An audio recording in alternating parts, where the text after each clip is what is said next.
The house money will be ours, and Mom will go to a nursing home, my daughter-in-law was saying to her friend on the phone. She didn't know the living room phone was still on. They wanted to take away my home of 50 years. In that moment, I made a decision I would never forget for the rest of my life and made a move that would turn their plans upside down. My name is Margaret Wilson. I'm 73 years old, and until last Tuesday, I thought I knew my family. My husband Richard passed away 5 years ago, leaving me alone in our 2-story colonial in a quiet Massachusetts suburb.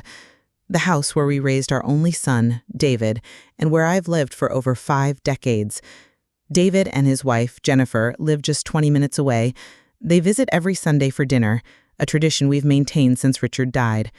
Jennifer always brings dessert, usually something store-bought that she pretends she made herself. I never call her out on it. What would be the point? Last Tuesday wasn't any different from other days. I was in the kitchen preparing a beef stew for dinner when the landline rang. I still keep the old cordless phone, despite David insisting I should just use a cell phone. I picked it up and was about to answer when I heard Jennifer's voice already on the line. I realized immediately what had happened. Jennifer must have called our house and someone at their end had picked up but not properly hung up after their conversation ended. Now their new call was coming through on my line. I was about to announce my presence when something in Jennifer's tone made me pause. "It's perfect timing," she was saying. "The property values in Mom's neighborhood have gone through the roof. The developer who bought the Hendersons' place is desperate to get his hands on more lots on that street." I stood frozen, the phone pressed to my ear, my other hand gripping the kitchen counter. "David's finally on board," Jennifer continued. "He agreed that his mom can't live alone anymore. She forgot to turn off the stove last month, and she's getting more forgetful every day." That was a lie. I had never forgotten to turn off the stove. David had been distracted during his visit and left a pot of coffee heating. I had turned it off after they left. "So, what's the timeline?" asked Jennifer's friend. "We're meeting with the developer next week. Once we have an offer, we'll talk to Margaret about moving to Peaceful Pines. It's that assisted living facility I told you about. Nothing fancy, but it'll do. The house money will be ours, and Mom will go to a nursing home." My heart pounded in my chest. Peaceful Pines wasn't just assisted living, it was the most basic care facility in the county. I had driven past it once with my friend Elaine. It looked more like a motel than a home, with narrow windows and a crumbling parking lot. "But doesn't the house belong to her?" the friend asked. At least someone had a conscience. "David has power of attorney," Jennifer said smugly. "She signed it 3 years ago when she had that minor surgery. She thought it was just for while she was under anesthesia, but it's actually still valid." I remembered that document. David had rushed me through signing it the morning of my gallbladder surgery. He'd said it was just a precaution in case decisions needed to be made while I was unconscious. "Besides," Jennifer added, "she's starting to show signs of cognitive decline.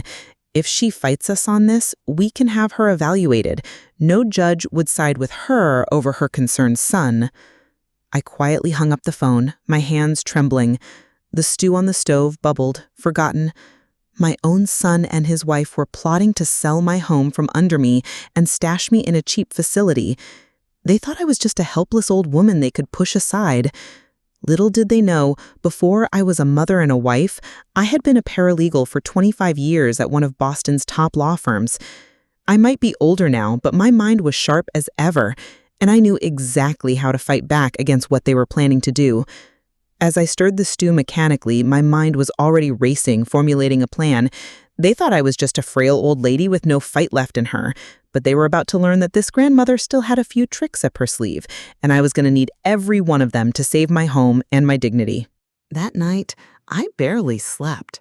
I kept replaying Jennifer's words in my head, each repetition stoking my anger like kindling on a fire.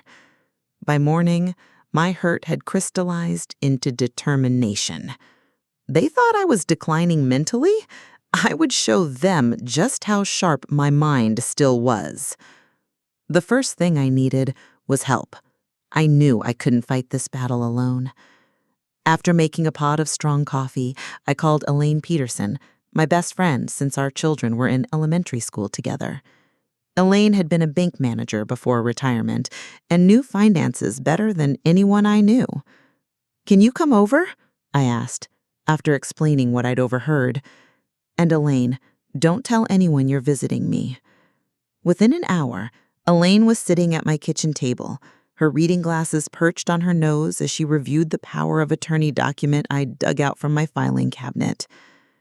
"This is a standard durable power of attorney," she said finally, looking up at me. "And unfortunately, it does give David broad authority over your finances and healthcare if you're deemed incapacitated." "But I'm not incapacitated," I protested. "No, you're not," Elaine agreed. "But if they claim you are and get a doctor to agree, well, it could get complicated." I poured more coffee into our mugs. "So what can I do?" Elaine took a thoughtful sip. "You need to revoke this immediately, and you need a lawyer, a good one." By noon, I had an appointment with Gerald Hoffman, a respected elder law attorney Elaine knew from her banking days. His office was in downtown Boston, and I decided to take the commuter rail rather than drive. The less David and Jennifer knew about my movements, the better. Mr. Hoffman was a tall man with silver hair and kind eyes behind tortoiseshell glasses. His office was warm and inviting, with leather-bound law books lining the walls. I told him everything: the overheard conversation, the power of attorney, my fears about being forced into Peaceful Pines. He listened carefully, taking notes on a yellow legal pad. When he finished, he set down his pen and looked at me directly. "Mrs. Wilson, what your son and daughter-in-law are planning is not just morally wrong, it's potentially illegal. Power of attorney doesn't give them the right to act against your wishes or best interests while you're competent."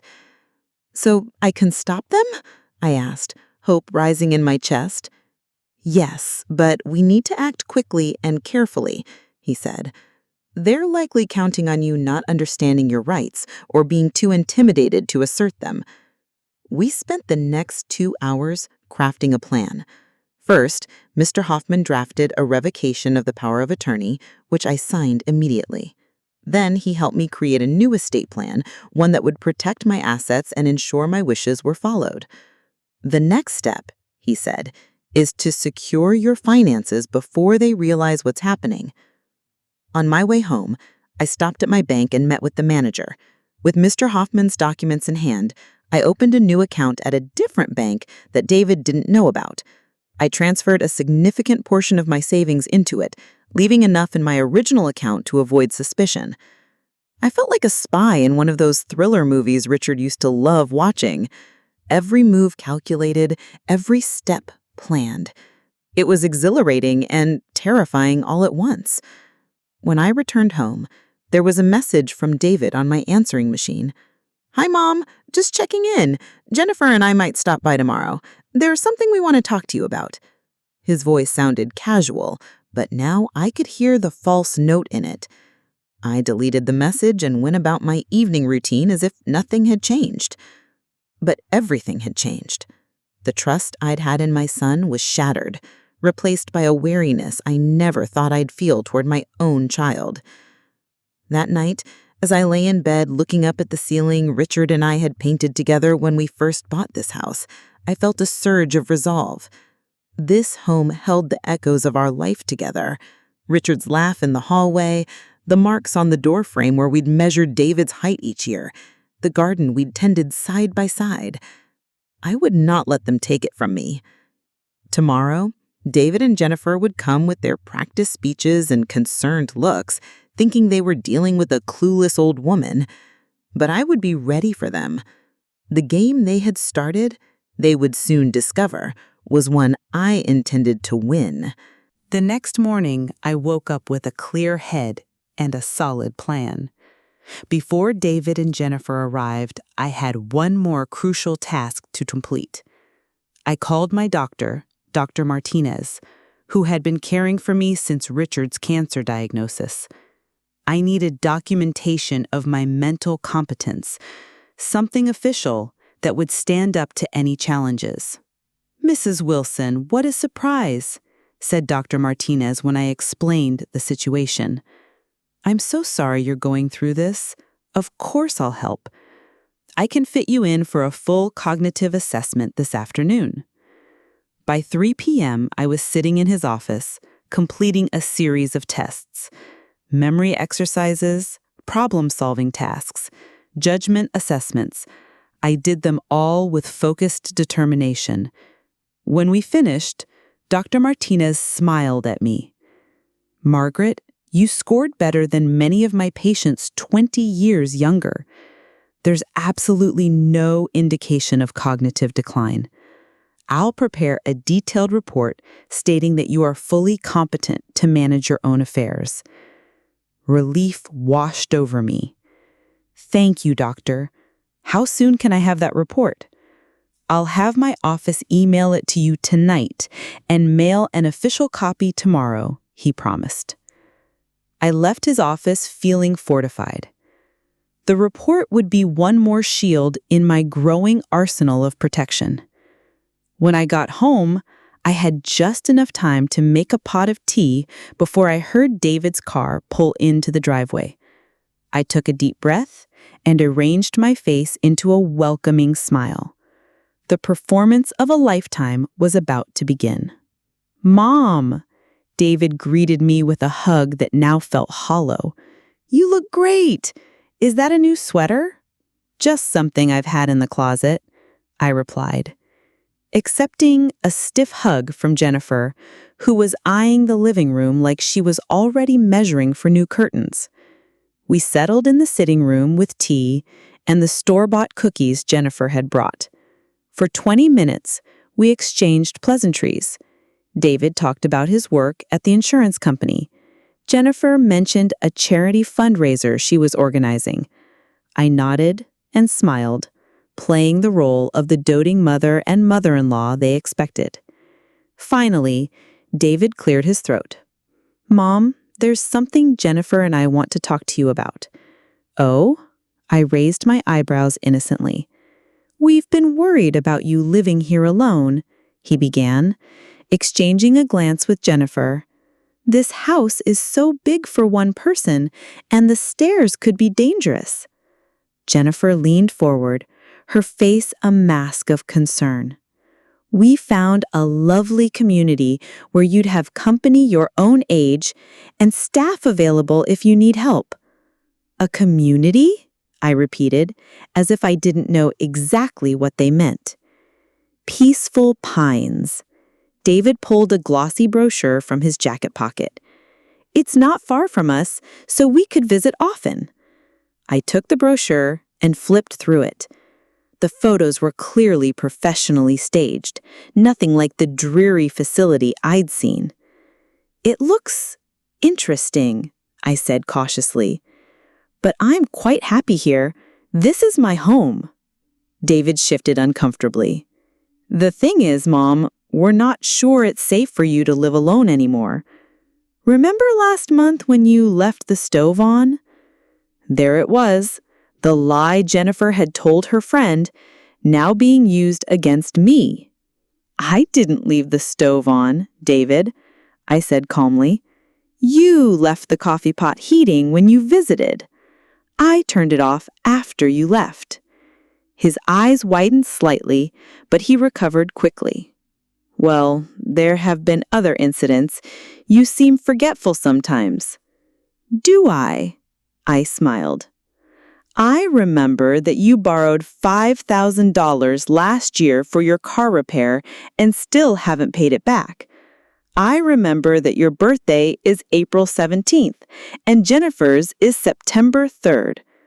I remember that you're allergic to penicillin and once broke your arm falling from the oak tree in the backyard when you were 9. David flushed red. Jennifer's smile had frozen on her face. "Mom, we're just concerned about my house, or more specifically, about selling it to the developer who bought the Andersons' place." The silence that fell was absolute. David's mouth opened and closed like a fish out of water. Jennifer's face drained of color.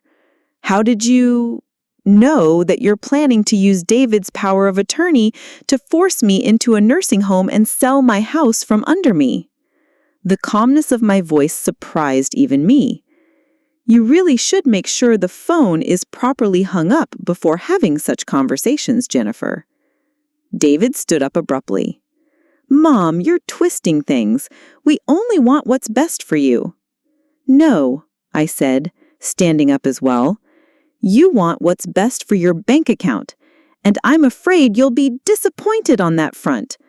I've revoked your power of attorney." I reached into the drawer of the side table and pulled out a copy of the revocation document, sliding it across the coffee table toward them. "This is ridiculous," she sputtered, not even looking at the paper.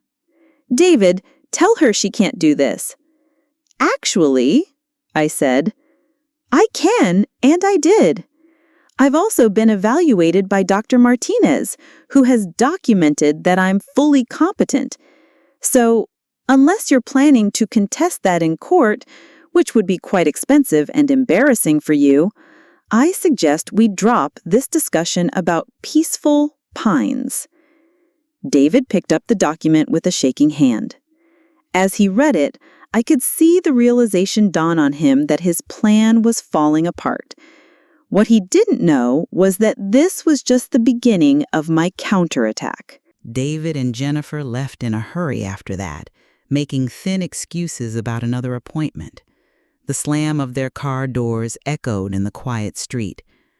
Through the window, I watched them arguing in the car before they drove away, David gesturing wildly while Jennifer sat rigid in the passenger seat.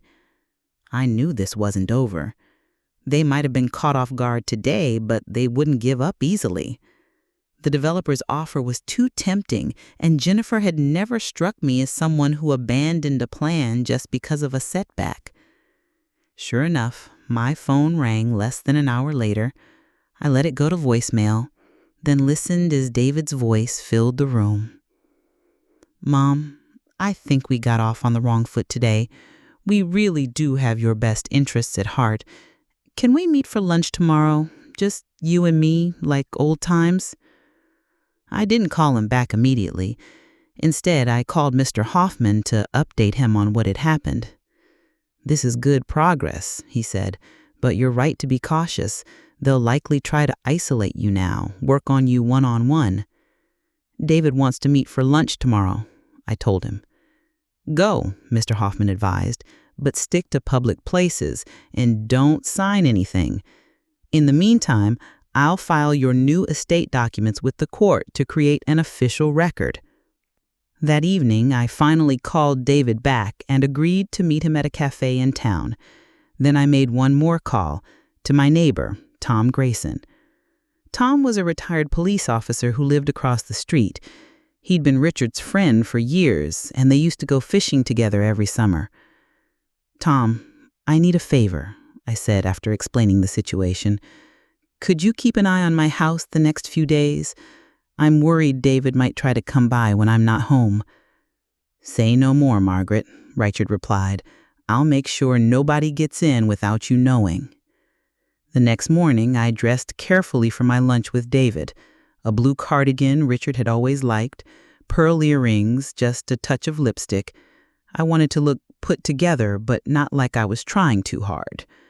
I arrived at the cafe early and chose a table near the window where the sunlight streamed in. David arrived 10 minutes late, his tie slightly askew. He looked tired, with dark circles under his eyes. For a moment, I felt a pang of maternal concern. Then I remembered Jennifer's cold voice on the phone, and my heart hardened again. "Mom, I think we got off on the wrong foot today. We really do have your best interests at heart. Can we meet for lunch tomorrow? Just you and me, like old times?" I didn't call him back immediately. Instead, I called Mr. Hoffman to update him on what had happened. "This is good progress," he said, "but you're right to be cautious. They'll likely try to isolate you now, work on you one-on-one." "David wants to meet for lunch tomorrow," I told him. "Go," Mr. Hoffman advised, "but stick to public places and don't sign anything. In the meantime, I'll file your new estate documents with the court to create an official record." That evening, I finally called David back and agreed to meet him at a cafe in town. Then I made one more call to my neighbor, Tom Grayson. Tom was a retired police officer who lived across the street. He'd been Richard's friend for years, and they used to go fishing together every summer. "Tom, I need a favor," I said after explaining the situation. "Could you keep an eye on my house the next few days? I'm worried David might try to come by when I'm not home." "Say no more, Margaret," Richard replied. "I'll make sure nobody gets in without you knowing." The next morning, I dressed carefully for my lunch with David, a blue cardigan Richard had always liked, pearl earrings, just a touch of lipstick. I wanted to look put together, but not like I was trying too hard. I arrived at the cafe early and chose a table near the window where the sunlight streamed in. David arrived 10 minutes late, his tie slightly askew. He looked tired, with dark circles under his eyes. For a moment, I felt a pang of maternal concern. Then I remembered Jennifer's cold voice on the phone, and my heart hardened again. "Mom, I think we got off on the wrong foot today. We really do have your best interests at heart. Can we meet for lunch tomorrow? Just you and me, like old times?" I didn't call him back immediately. Instead, I took a small bite of my salad, chewing thoughtfully before responding. Did I misunderstand Jennifer saying, "The house money will be ours and Mom will go to a nursing home"? Those seem like clear intentions to me. He winced. "She shouldn't have said that. It came out wrong." "And how should it have come out?" He sighed, pushing his plate aside. "Look, Mom, the truth is, we're worried about you. This has nothing to do with the developer or the money." I raised an eyebrow, but said nothing. "Okay," he admitted. "We did talk to the developer, but only because we thought it might be a good time for you to downsize. The house is too big, the maintenance is too much, and yes, we were concerned after the stove incident." "Which wasn't an incident at all," I reminded him. David rubbed his face. "Fine, maybe I misremembered about the stove, but that doesn't change the fact that you're getting older and living alone in that big house isn't ideal." "It's ideal for me," I said firmly. "It's my home, David. Your father and I built our life there. I have no intention of leaving."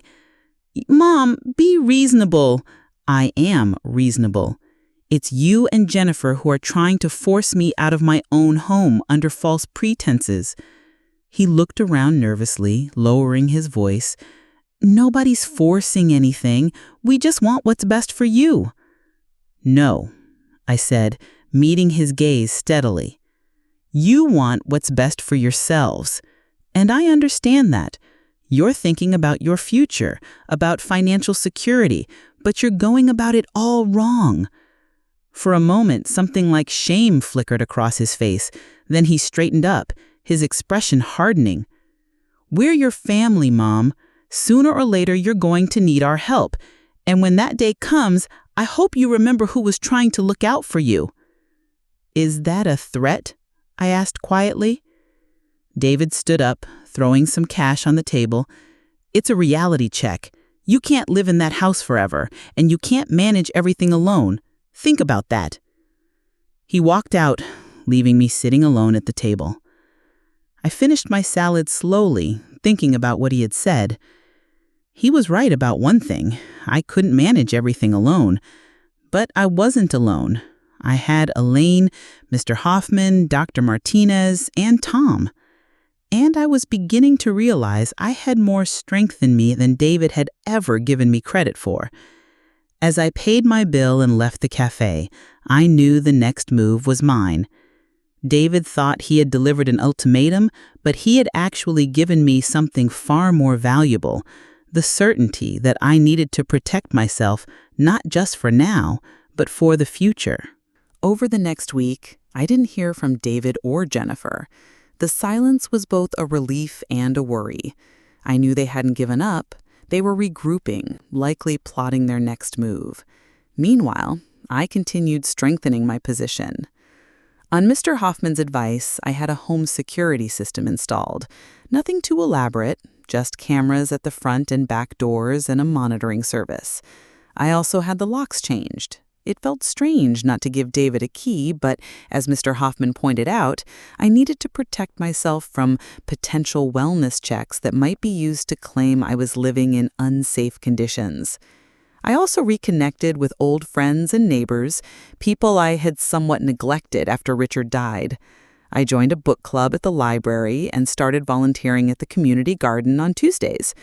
Each new connection was another witness to my competence, another ally in my corner. But my most significant move came after consulting with both Mr. Hoffman and Elaine. Together, we decided it was time to restructure my assets in a way that would protect them long term. An irrevocable trust, Mr. Hoffman explained during our meeting. You'll transfer ownership of the house and your major assets to the trust.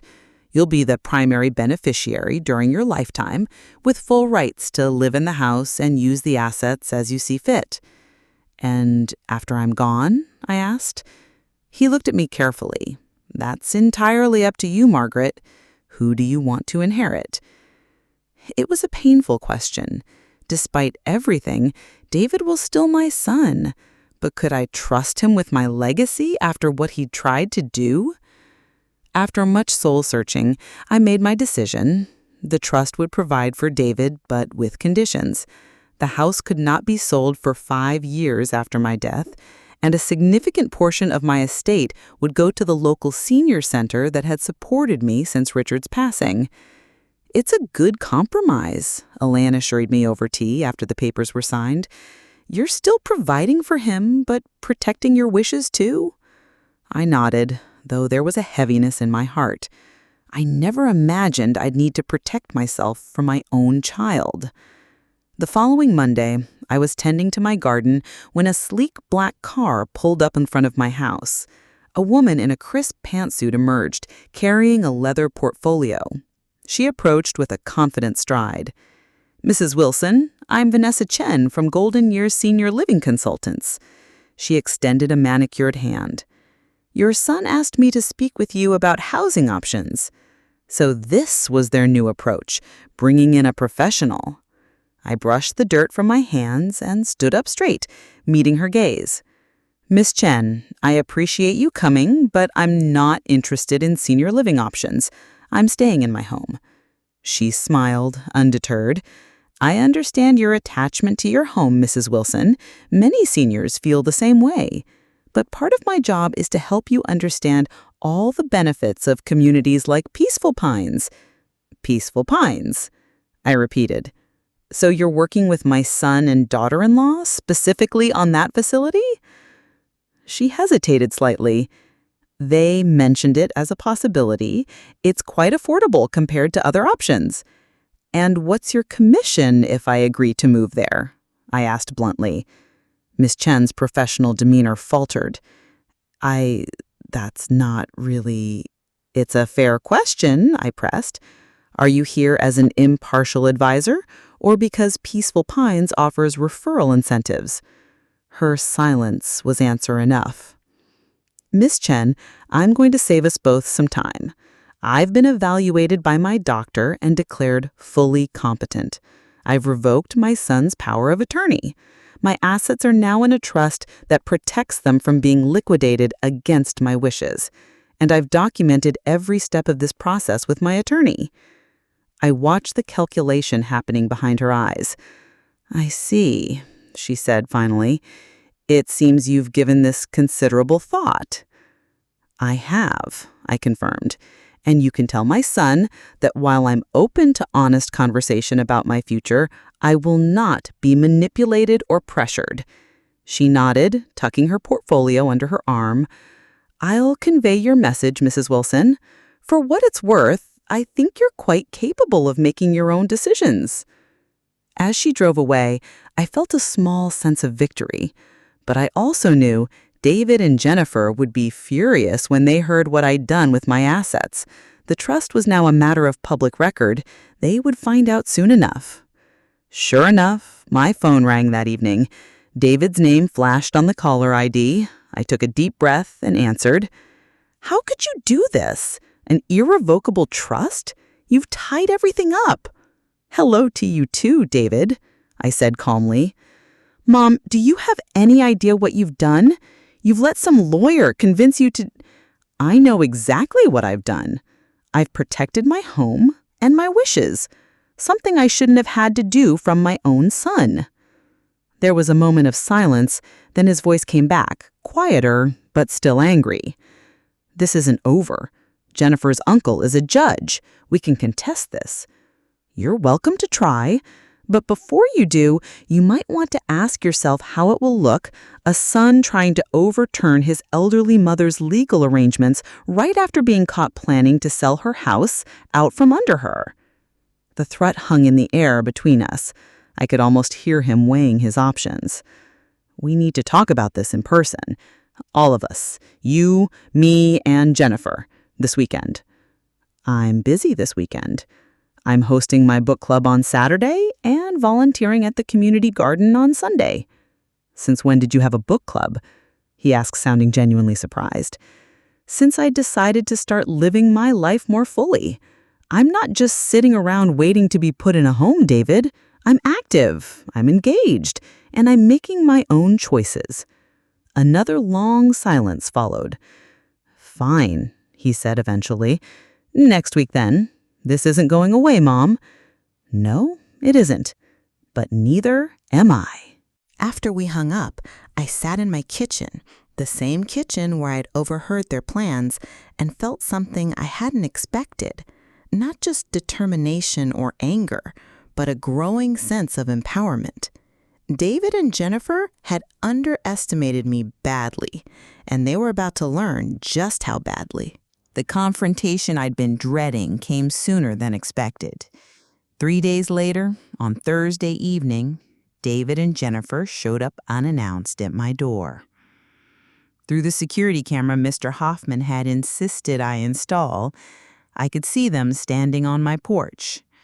David looking tense, Jennifer's face set in a determined expression. I considered not answering, but that would only delay the inevitable. Better to face them now, on my terms. I opened the door, but didn't step aside to let them in. This isn't a good time, I said firmly. I have plans. Plans? Jennifer echoed, looking past me into the house as if expecting to find evidence I was lying. Yes, Jennifer, people my age are allowed to have plans. I glanced at my watch. My friend Elaine is picking me up in 20 minutes for our painting class. David's eyebrows shot up. Since when do you paint? Since last month, I replied. Now, if you'd like to schedule a time to talk, I'm free on Tuesday afternoon. This can't wait, David insisted, taking a step forward. I stood my ground. Yes, it can. I'm not discussing anything with you when you show up uninvited. That's not how respectful adults handle disagreements. Jennifer's face flushed. Respectful. You put your house in a trust without even telling us. How is that respectful? About as respectful as planning to sell my home and put me in a nursing home without telling me, I countered. David, at least, had the grace to look embarrassed. Mom, please, can we just come in for a few minutes? We brought some information we want you to see. I hesitated, then reluctantly stepped aside. 20 minutes. That's all I have. They filed into the living room, where Jennifer immediately pulled out a folder bulging with papers. As they settled on the sofa, I remained standing, maintaining both the physical and psychological high ground. We've been doing research, Jennifer began, spreading papers on the coffee table, about cognitive decline and how it can be subtle. Family members often notice changes before the person themselves is aware. I'm aware of how cognitive decline works, Jennifer. I'm also aware that I don't have it, as confirmed by my doctor. Doctors can miss things, she pressed, especially if the patient is good at compensating during a brief examination. I crossed my arms. Is that why you brought a stack of WebMD printouts to diagnose me better than my physician of 15 years? David cleared his throat. Mom, we're just concerned. And yes, we talked to a developer. We shouldn't have done that without discussing it with you first, and I'm sorry. His apology caught me off guard. It sounded almost sincere. But, he continued, you have to admit this house is too big for you now. The stairs, the maintenance, the yard work, it's a lot for anyone, let alone someone your age. I manage fine.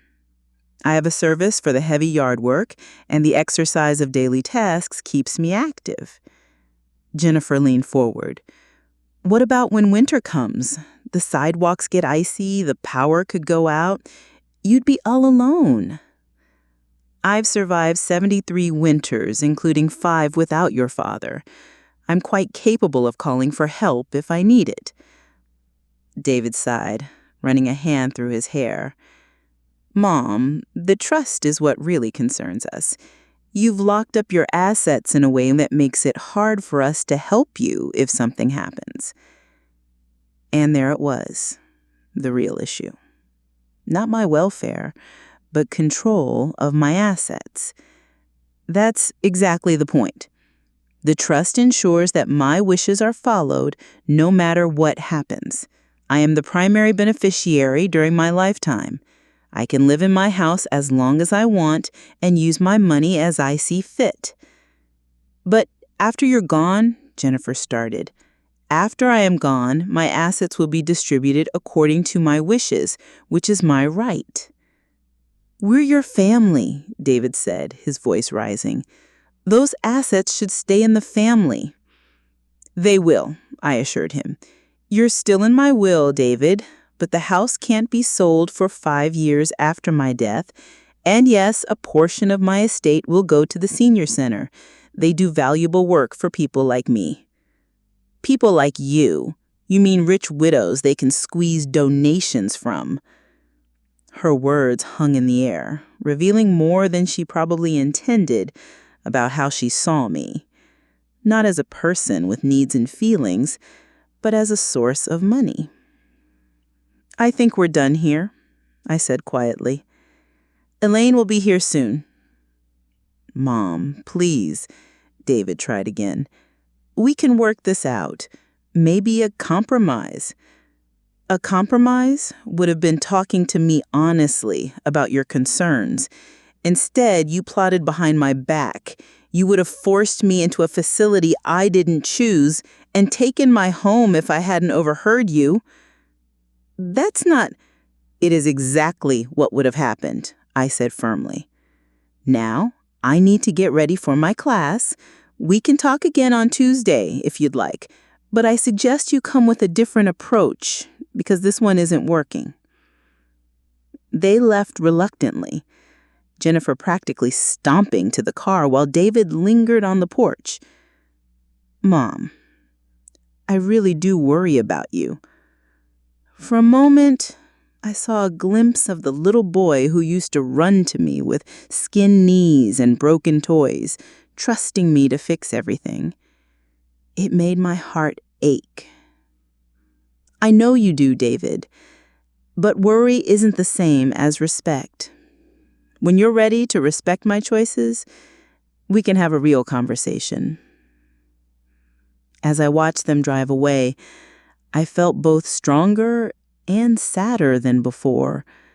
The battle lines had been clearly drawn now, but winning this fight would come at a cost, perhaps the relationship with my son. I just hoped that someday he would understand why I had to stand my ground. Tuesday came, but David and Jennifer didn't. Instead, I received a formal-looking letter from an attorney named Lawrence Bergman. It stated that they were exploring legal options regarding the recent estate planning decisions of Margaret Wilson, which may have been made under diminished capacity. I called Mr. Hoffman immediately. "This is just posturing," he assured me after I read him the letter. "Bergman is Jennifer's uncle. He's not even an elder law specialist. They're hoping to intimidate you." "Well, it's working," I admitted, my hand shaking slightly as I set the letter down. "What if they try to have me declared incompetent?" "They won't get far," Mr. Hoffman said confidently. "We have Dr. Martinez's assessment, plus your new social activities provide plenty of witnesses to your mental acuity.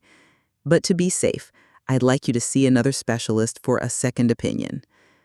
The next day, I underwent another, more comprehensive cognitive assessment with a neuropsychologist Dr. Martinez recommended. The tests were exhausting.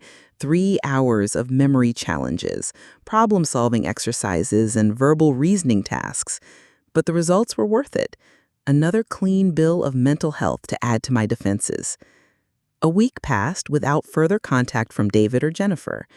I tried to focus on my new routines, the painting class, which I was surprisingly enjoying, the book club discussions, my volunteer work at the community garden, but their absence left a hole in my life. Despite everything, I missed my son. Then one evening, as I was watering my front garden, a car I didn't recognize pulled into my driveway. A young woman stepped out, mid-20s, with David's eyes and jawline. My granddaughter, Melissa, whom I hadn't seen in nearly 2 years. "Grandma?" she called, approaching tentatively. "Melissa." I set down my watering can and opened my arms. She rushed into them, hugging me tightly. "It's so good to see you," she said, pulling back to look at me. "You look great." "So do you, sweetheart. What brings you by? I thought you were still in Chicago." "I moved back last month," she explained. "Got a job at the Children's Hospital. I've been meaning to visit, but—" She trailed off, looking uncomfortable. "But your parents told you not to," I finished. She nodded, biting her lip. "They said you weren't doing well, that you were getting confused and making bad decisions." A familiar anger flared in me, but I pushed it down. "And what do you think now that you see me?" Melissa laughed. "I think they're full of it. You look better than the last time I saw you, happier even." I smiled, linking my arm through hers. "Come inside. I'll make us some tea, and you can tell me all about your new job." Over Earl Grey and lemon cookies, Melissa filled me in on her life, her work as a pediatric nurse, her small apartment near the hospital, the book club she joined. Then, hesitantly, she brought up what seemed clearly on her mind. "Dad and Mom are really upset about this trust thing," she said. "Dad keeps saying you've cut him out of his inheritance." "That's not true," I said gently. "He's still my primary heir. I've just put some conditions in place to protect my wishes." "Like what?" I explained the terms of the trust, that the house couldn't be sold immediately, that part of my estate would go to the senior center, and that David would receive the bulk of my assets, but not all at once. "That sounds reasonable," Melissa said, looking relieved. "The way they were talking, I thought you'd given everything to charity or something." "Is that why you came? To check on your inheritance?" I tried to keep the hurt from my voice. "No," she looked horrified. "I came because I missed you, and because something didn't add up about what they were saying. Dad keeps talking about how confused you are, but when I called to ask specific questions, he got vague. It sounded off. Your father and Jennifer were planning to sell my house and put me in a nursing home," I said bluntly. Melissa's eyes widened. "No way! Dad wouldn't do that to you." I told her everything, the overheard conversation, the confrontation, the legal maneuvers on both sides. As I spoke, her expression shifted from disbelief to shock to anger. "That's awful," she said when I finished. "I can't believe they would do that to you." "People do surprising things when money is involved," I said sadly. "Even family." "Well, I'm on your side," Melissa declared, reaching across the table to squeeze my hand. "And I'm going to come visit you properly from now on, no matter what they say." Her support meant more to me than I could express.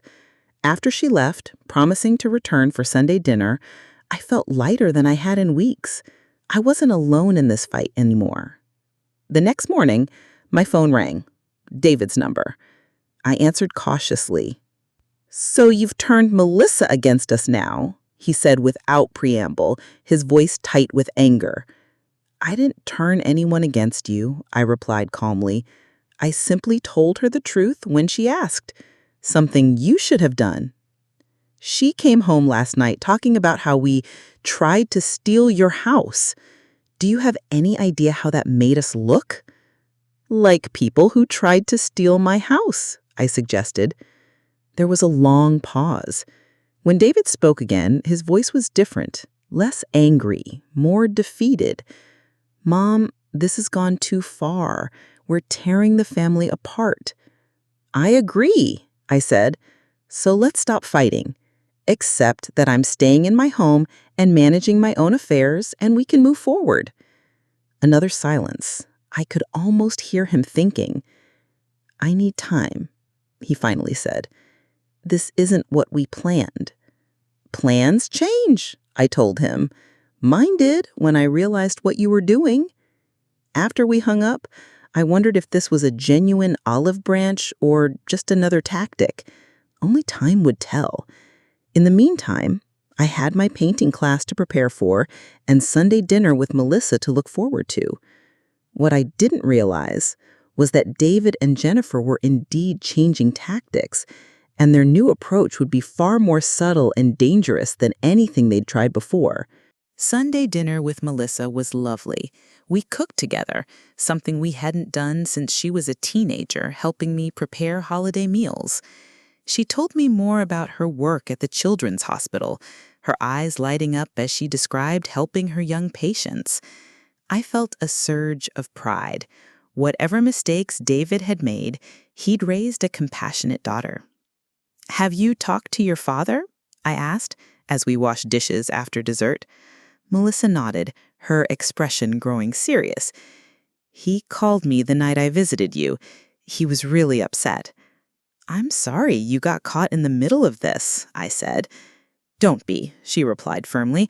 "I'm glad I know what's happening. Dad tried to make it sound like they were just looking out for you, but..." She shook her head. "I told him I thought it was wrong, what they were trying to do." "How did he take that?" "Not well," she admitted. "But then the next day he called again and said he was going to try to work things out with you, that maybe everyone just needed to calm down." This aligned with my last conversation with David.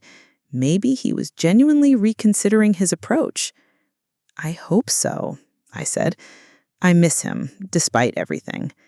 "He misses you too, Grandma. He's just confused right now. Mom has a lot of influence on him." I nodded, understanding all too well how Jennifer operated. We finished the dishes in comfortable silence, then moved to the living room for tea. That's when Melissa brought up something unexpected. "I've been thinking about your situation," she said, curling up in Richard's old armchair. "Have you considered a medical alert system? Not because you need it," she added quickly, "but as added security since you're living alone." "I have the security cameras," I pointed out. "This would be different. It's a button you wear that connects directly to emergency services if you fall or need help. A lot of my patients' grandparents have them, even the really active ones. It's just peace of mind." The suggestion seemed sensible, especially coming from Melissa. Unlike David and Jennifer's pressure about assisted living, this felt like a reasonable precaution. "I could look into it," I conceded. "Actually, I already did some research," she said, pulling out a brochure from her purse. "This company offers a good system with no long-term contract. They could install it this week if you're interested." I looked over the materials. Safety Alert seemed like a reputable company, and the monthly fee was reasonable. Most importantly, it would allow me to continue living independently while addressing some of the concerns about safety that, if I was honest with myself, weren't entirely unfounded. "This looks good," I said. "I appreciate you researching this, Melissa." She beamed. "Great. I can call them tomorrow and set up the installation." The following Wednesday, a technician came to install the system, a small base unit connected to my phone line, and a waterproof button on a lanyard I could wear around my neck. He walked me through how to use it, demonstrating the simple press and hold function that would connect me to their monitoring center. "Would you like to test it?" he offered. "Yes, let's make sure it works properly," I agreed. He nodded approvingly. "Just press and hold for 3 seconds." I did as instructed. Almost immediately, a voice came through the base unit. "Safety alert, is this Margaret Wilson? Do you need assistance?" "No, thank you," I replied. "Just testing the system." "Thank you for testing, Mrs. Wilson. Your system is working correctly. Please don't hesitate to press your button if you need help." The technician seemed satisfied. "Perfect. You're all set up.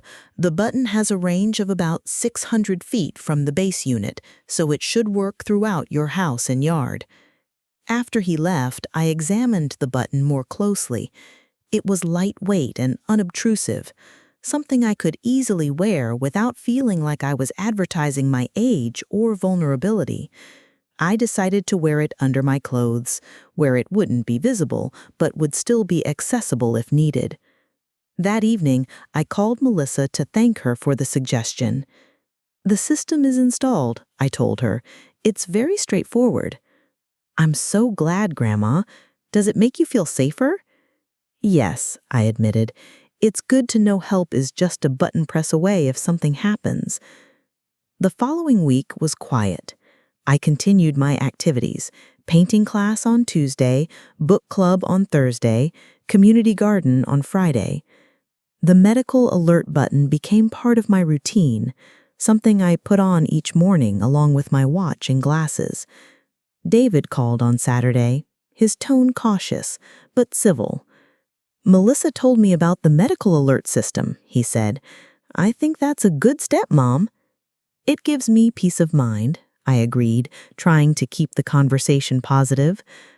"I was wondering if you'd like to come over for dinner next Friday. Just family, me, Jennifer, and Melissa. We could try to clear the air." I hesitated. Part of me wanted to decline to protect myself from further manipulation, but another part desperately wanted reconciliation. "I'd like that," I said finally. "What time should I come?" 6:30? I'll pick you up." The week passed quickly, and I found myself both anticipating and dreading Friday's dinner. I selected my outfit carefully, a sage green dress that Richard had always loved, paired with my pearl necklace. I wanted to look put together, dignified. David arrived precisely at 6, looking unusually formal in a button-down shirt and tie. "You look nice, Mom," he said as I got into his car. "Thank you. So do you." The drive to this house was filled with careful small talk: the weather, a new restaurant that had opened downtown, Melissa's work at the hospital. Nothing substantial, nothing that might disturb our fragile truce. Jennifer greeted me at the door with a tight smile and an awkward hug. The house smelled of roast chicken and garlic, my favorite meal, which couldn't be a coincidence. "Melissa is running a little late," she explained, leading me to the living room. "Emergency at the hospital. She said to start without her, though she'll try to make it for dessert." Disappointment washed over me. Melissa had been my buffer, my ally. Without her, I felt suddenly vulnerable. "Can I get you something to drink?" David offered. "Wine or your usual gin and tonic?" "Just water for now," I replied, my instincts telling me to stay sharp. As Jennifer disappeared into the kitchen, David sat across from me, his expression serious. "Mom, before dinner, I wanted to say something." He took a deep breath. "I'm sorry about how things have gone between us. Whatever our disagreements, you're still my mother, and I love you." His words seemed sincere, his eyes meeting mine directly. For a moment, I felt my defenses lowering. "I love you too, David. That's never changed." Jennifer returned with my water and a glass of wine for herself. "Dinner's ready whenever you are." We moved to the dining room. where the table was set beautifully with their wedding china. As we settled in and began passing dishes, the conversation stayed carefully neutral. Jennifer's charity work, David's golf game, the new neighbors across the street. Halfway through the meal, I began to feel strange, a slight dizziness, a heaviness in my limbs. I attributed it to the tension of the evening, the emotional weight of trying to bridge the gap with my son and daughter-in-law. "Are you feeling all right, Margaret?" Jennifer asked, her voice seemingly concerned. "You look a bit pale."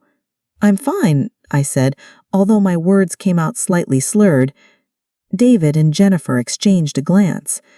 "Maybe you should lie down for a bit," David suggested. "You can use the guest room." I tried to stand, but my legs felt like lead. The room began to spin slightly.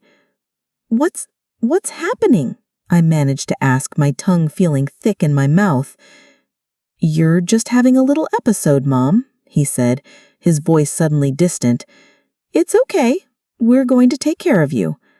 As my vision began to blur, a terrible realization dawned on me. My water. There had been something in my water. And now, as consciousness began to slip away, I understood their new plan with horrifying clarity. They were going to create the medical emergency they needed, the proof of my incompetence they couldn't find naturally, and my new medical alert system would be their unwitting accomplice. I fought against the darkness closing in, struggling to stay conscious. Through increasingly blurred vision, I saw David and Jennifer watching me, their expressions a disturbing mix of concern and calculation. "She's fighting it," Jennifer murmured. "Maybe we should call now." "Not yet," David replied. "Let's get her to the guest room first. It'll look better if she's found in bed, like she went to lie down and then had an episode."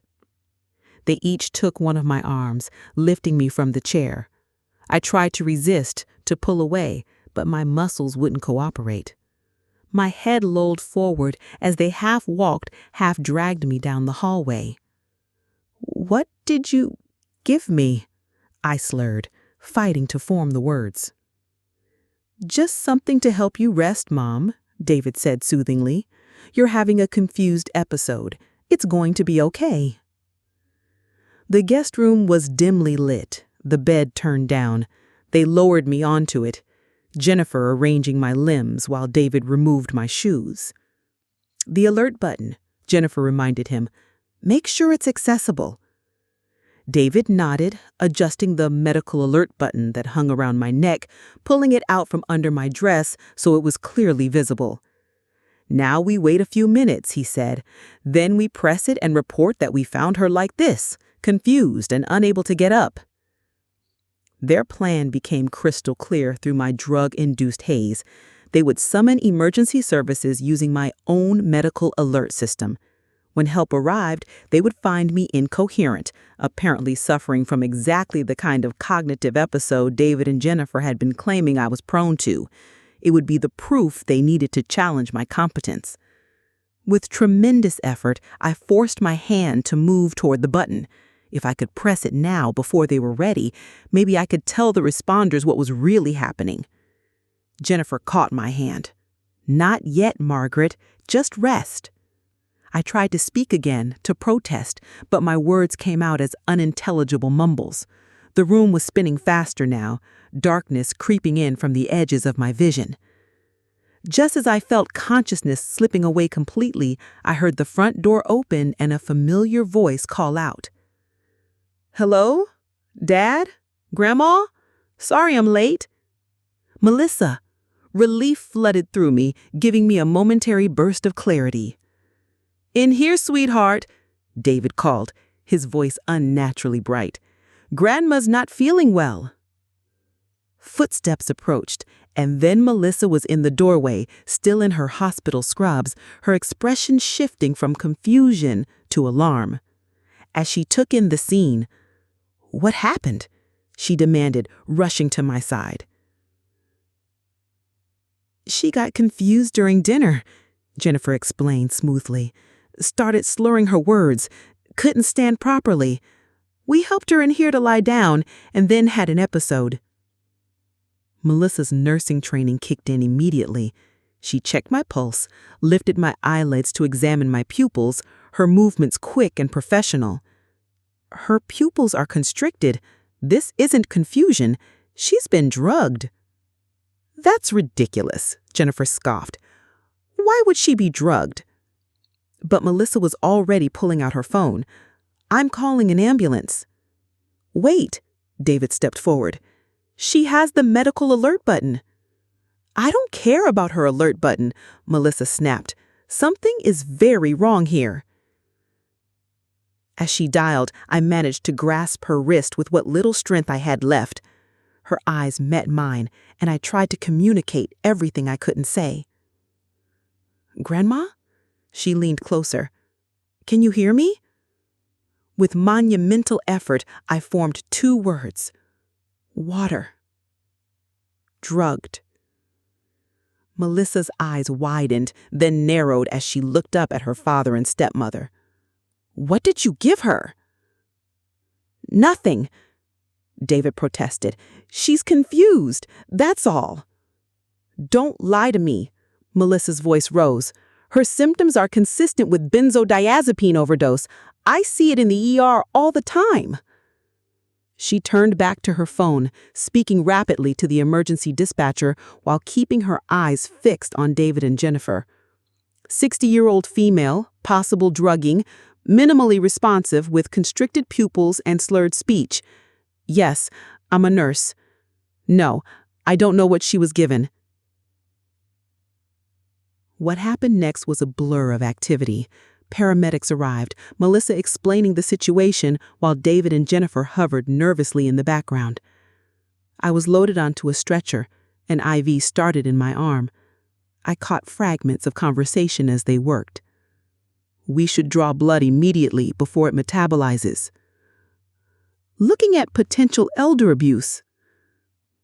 The police have been notified. The last thing I remember before losing consciousness completely was Melissa's face above mine, her hand squeezing mine, her voice fierce in my ear. I'm staying with you, Grandma. You're going to be okay. I woke up in a hospital room, the steady beep of monitors and the antiseptic smell instantly recognizable. Sunlight streamed through half-closed blinds, casting striped shadows across the blanket covering me. My mouth was dry, my head pounding, but my thoughts were clear again. Melissa was sleeping in a chair beside the bed, still in her scrubs, her head at an uncomfortable angle. As I stirred, her eyes opened instantly. Grandma, she breathed in, leaning forward to take my hand. How are you feeling? Like I've been hit by a truck, I croaked, but I'm thinking clearly now. She helped me sip water through a straw, then pressed a button to raise the head of the bed slightly. Do you remember what happened? She asked gently. They drugged me, I said, the memory rushing back with painful clarity. My water at dinner. They were going to use my medical alert to call for help, make it look like I'd had some kind of episode. Melissa nodded grimly. The toxicology screen confirmed it. Lorazepam in your system, a fairly high dose. Dad had a prescription for anxiety after Mom died. He kept the leftover pills. I closed my eyes briefly, the betrayal still raw despite everything that had happened before. Where are they now? Dad and Jennifer were taken in for questioning last night, Melissa said, her voice tight with controlled anger. They're probably out on bail by now, but there's a restraining order in place. They can't come near you. And you? I asked, searching her face. This must be terrible for you. Her eyes filled with tears. I keep thinking about what would have happened if I hadn't shown up when I did, if I had been even 10 minutes later. But you were there, I reminded her, squeezing her hand. You saved me. She wiped her eyes. The police want to talk to you when you're feeling up to it, and Mr. Hoffman has been calling every hour for updates. He said to tell you that this changes everything legally." I nodded, processing this. "How long have I been here?" "About 14 hours. It's Sunday morning now." A knock at the door interrupted us. A doctor entered, followed by a police officer, a woman in her 40s with a serious expression and a notebook in her hand. "Mrs. Wilson, I'm Dr. Patel. How are you feeling this morning?" "Better. Still weak, but my head is clear." "Good. The medication is working its way out of your system. We'd like to keep you for observation today, but if all goes well, you should be able to go home tomorrow." The police officer stepped forward. "Mrs. Wilson, I'm Detective Ramirez. I know this is difficult, but when you're ready, we need to talk about what happened last night." I straightened up as much as I could, drawing on reserves of strength I didn't know I had. "I'm ready now, Detective, and I want to press charges against my son and daughter-in-law for what they tried to do to me." As I began recounting the events, from the overheard phone conversation weeks ago to the drugged water at dinner, I felt a strange sense of clarity. This wasn't just about protecting myself anymore. It was about standing up against elder abuse, about refusing to be silenced or dismissed because of my age. David and Jennifer had made their choice. Now they would face the consequences, and I would rebuild my life on my own terms, with allies I could truly trust. 6 months have passed since that terrible night at David and Jennifer's house. So much has changed, yet in some ways, I feel more like myself than I have in years. The legal consequences for David and Jennifer were significant. They both pled guilty to attempted elder abuse and administering a controlled substance without consent. David received 2 years of probation, mandatory counseling, and community service. Jennifer, who the investigation revealed was the primary instigator, received a 6-month jail sentence. The criminal case was straightforward compared to the emotional aftermath. For weeks, I received handwritten letters from David, apologies, explanations, pleas for forgiveness. I read each one carefully, searching for genuine remorse rather than self-pity. The letters revealed a man I barely recognized, someone who had allowed greed and his wife's influence to overpower his better nature. Eventually, I agreed to meet him, not at my home, but in Mr. Hoffman's office with Melissa present. David arrived looking thinner, older, his eyes haunted. "Mom," he said, his voice breaking, "I don't even know how to begin to apologize." "Then don't," I replied. "Just listen." I told him exactly how his betrayal had affected me. The fear, the hurt, the loss of trust that I wasn't sure could ever be fully restored. I didn't raise my voice or shed tears. I simply spoke my truth. When I finished, he nodded slowly. "I understand if you can't forgive me. What I did was unforgivable." "Forgiveness isn't the issue right now," I told him. "Trust is, and trust has to be earned back, not demanded." We agreed to a careful, supervised reconciliation process, monthly meetings with a family therapist, always with Melissa present. No discussions of my finances or living arrangements. Small steps towards rebuilding something that would never be the same, but might someday be whole again. Jennifer and I have had no contact. According to Melissa, she and David separated after her sentencing. Last I heard, she had moved to Arizona after serving her time. I feel no need to reconnect with her. As for my living situation, I made some changes, not because anyone forced me to, but because I chose to. I sold my 2-story colonial, not to a developer, but to a young family with 3 children who fell in love with the big backyard and the marks on the doorframe where I'd measured David's height all those years ago. With the proceeds, I bought a lovely single-level home in a community for active seniors. It has a garden that's manageable, a spare bedroom for when Melissa visits, and neighbors who've become good friends. I'm still independent, still driving, still attending my painting class. I've actually gotten quite good, and volunteering at the community garden. The irrevocable trust remains in place, though I've modified it slightly. David is still my heir, but with more stringent conditions. A significant portion will go to the local senior center and to a new fund I've established for victims of elder abuse. I've also named Melissa as the trustee rather than David. Today is a special day, my 74th birthday. Melissa is coming over to celebrate, bringing a cake from my favorite bakery. We'll have dinner on my new patio, watching the sunset over the community's small lake. Simple pleasures that I've learned never to take for granted. As I arrange flowers for the table, dahlias from my garden, Richard's favorites, I reflect on the journey of the past year.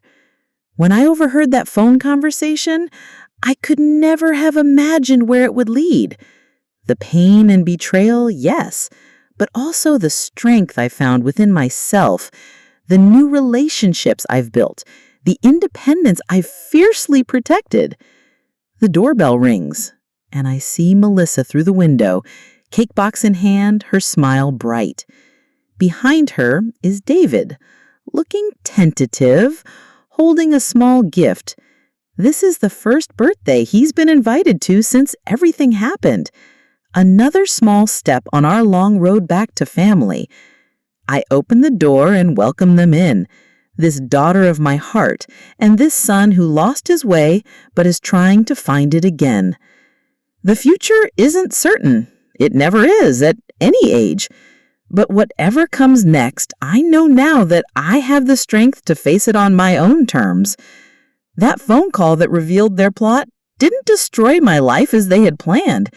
Instead, it gave me the chance to reclaim it, to stand up not just for myself, but for every older person who's been dismissed, manipulated, or underestimated. And for that unexpected gift, I'm surprisingly grateful.